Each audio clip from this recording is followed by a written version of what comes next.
मुनीर के खिलाफ पाकिस्तान के मौलाना खड़े हो गए हैं सारे और उसके खिलाफ फतवा निकाला है मौलानाओं ने।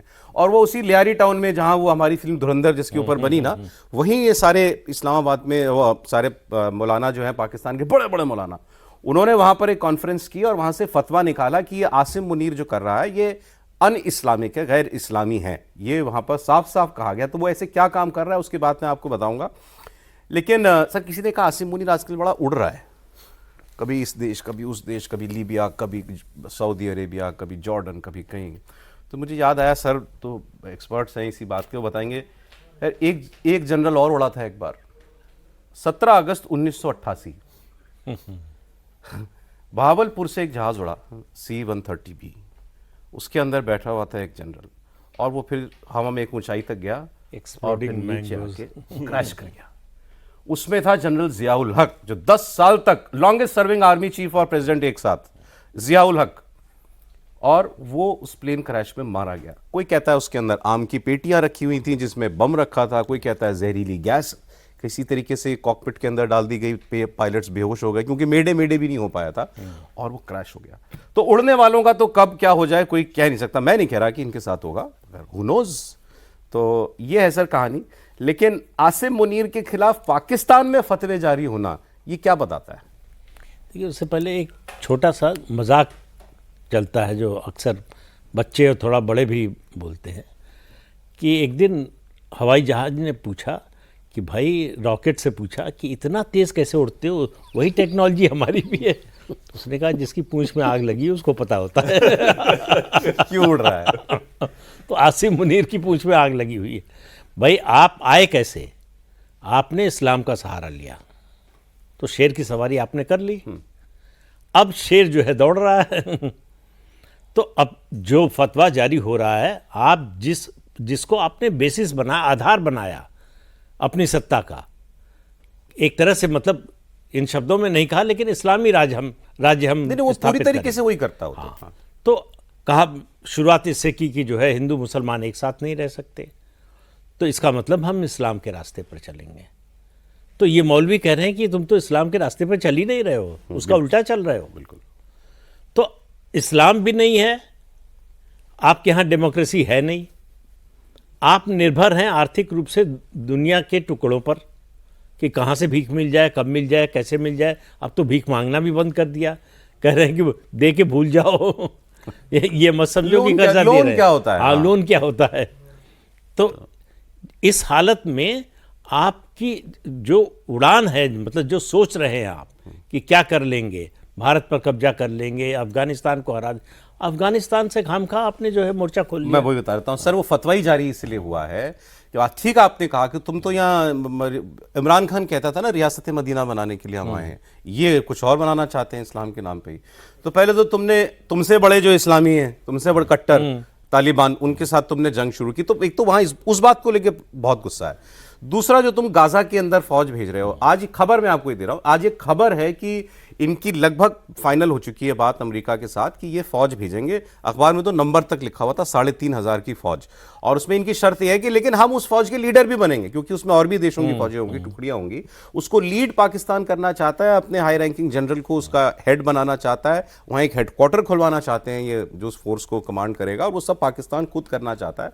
तो इन दो बातों पर नाराजगी है और इस पर ही फतवा जारी हुआ। बिल्कुल जो आप कह रहे थे कि ये कौन से इस्लामी काम है कि तुम फिलिस्तीन के लिए जो लड़ रहे हैं उनके खिलाफ तुम लड़ोगे, इजराइल के साथ मिलकर लड़ोगे, और यहां तुम लड़ोगे तालिबान से।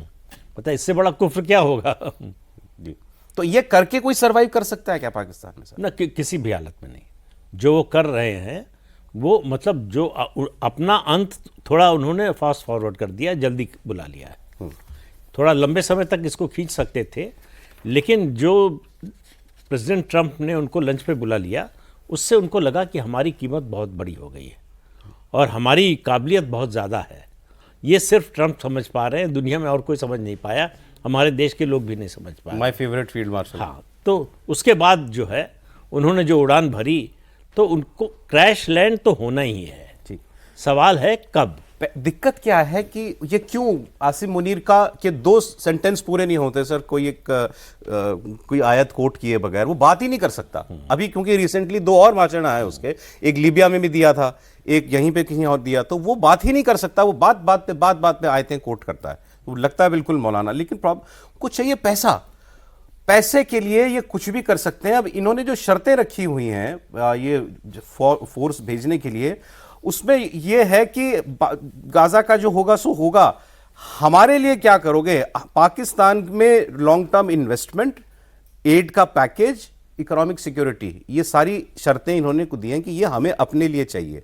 और फिर ये मेजर नॉन नेटो एलाय इनके पास एक वो दे रखा था इनको स्टेटस, अमेरिका ने वो वापस ले लिया, तो वो भी इनको वापस चाहिए। फिर ये आर्म्स पैकेज भी चाहते हैं पाकिस्तान से। तो आसिम मुनीर ये रिस्क लेने के लिए तैयार है कि मैं अपने देश में इस्लामी लोगों के बीच में अनपॉपुलर भले हो जाऊं, लेकिन मैं ये कुछ पाकिस्तान के लिए लिया और उसके लिए अपनी फौज भेजनी पड़े मुझे गाजा के खिलाफ तो मैं भेज दूंगा ये। लेकिन पाकिस्तान के लिए कोई नया नहीं है।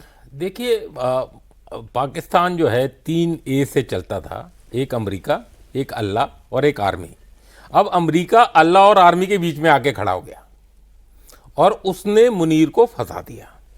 अब आप ये देखिए, जब शुरू में जो इंटरनेशनल स्टेबलाइजेशन फोर्स की बात हुई थी, जो गाजा पट्टी में जो मूट हुई थी और 8 इस्लामिक नेशंस ने उसमें साइन किया था, शहबाज शरीफ उसमें खुद बैठे थे जी।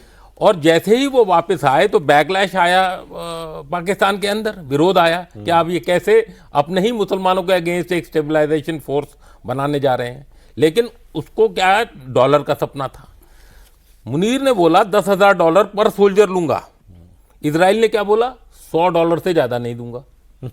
तो ये आप गैप देखिए ना, कि उसने उसको औकात दिखा दी कि आप गरीब हैं, आप ये $100 से ज्यादा की बात ना करें। इन्होंने एस्पिरेशन दिखाई थी कि मैं $10,000 लूंगा।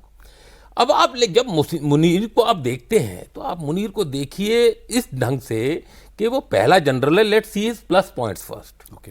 पहला जो CDF बन गया, पहला जो 3 साल टेन्योर पूरा करने के बाद 5 साल की एक्सटेंशन ले ली, पहला जिसके पास तीनों आर्मी, नेवी, एयरफोर्स की कमांड अपने हाथ में आ गई, बिना यूनिफॉर्म से निकले हुए। बिल्कुल जिया थे, उन्होंने मार्शल लॉ एडमिनिस्ट्रेटर बने, मुशर्रफ थे, वो प्रेसिडेंट भी बने।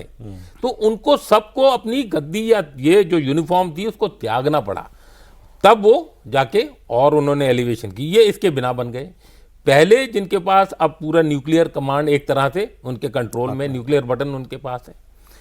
पहले जिनको किंग ऑफ साउथ ने, किंगडम ऑफ सऊदी अरेबिया ने वो सिविलियन अवार्ड दे दिया जो कि हमारे प्राइम मिनिस्टर जी के पास भी है। पहले जिन्होंने ऐसा म्यूचुअल एग्रीमेंट किया सऊदी अरेबिया के साथ कि डिफेंस पैक्ट, डिफेंस एग्रीमेंट, तो ये उनके वो प्लस थे, वो उनके मुनीर साहब के दिमाग में चले गए। वो ऐसे उड़ने लगे, वो भूल गए कि रूट शुरुआत कहां से की थी। शुरुआत तो की थी अपनी वो मुस्लिम, वो जो मदरसे से शुरुआत की थी। तो अब वो वहां फंस गए हैं। अब फंस गए, क्यों गए? क्योंकि इंटरनल जो सिक्योरिटी सिचुएशन है, चाहे वो बलूच हो, चाहे वो पठान हो, चाहे अब वो मौलवी हो। एक जमाना था जब एक कर्नल साहब के पास कोई मौलवी या कोई तंजीम का हेड जाता था तो 2-2 घंटे वेट करना पड़ता था। और अब ये जमाना आ गया है कि मौलवियों के पास जाके वेट करते हैं जनरल आर्मी के कि भैया हम आपके उसमें आ जाए। कोई शहादत हुई, आपने देखा भावलपुर और मुदरीके में कोर कमांडर साहब उधर गए हुए थे।